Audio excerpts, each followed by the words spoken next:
So I just got this package in the mail, and I'm sure I know that this is the olivewood. So let's go ahead and open it up. Ooh, look at those. Oh, that's so cool. Whoa. It's like Christmas morning, except it's Christmas Eve. Man, these are nice. There's a lot of figure to these.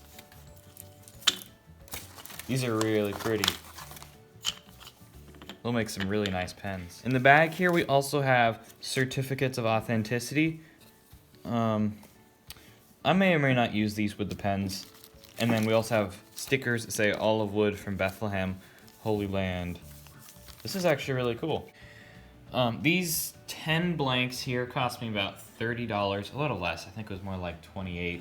So it's around $3 a blank, which is pretty expensive.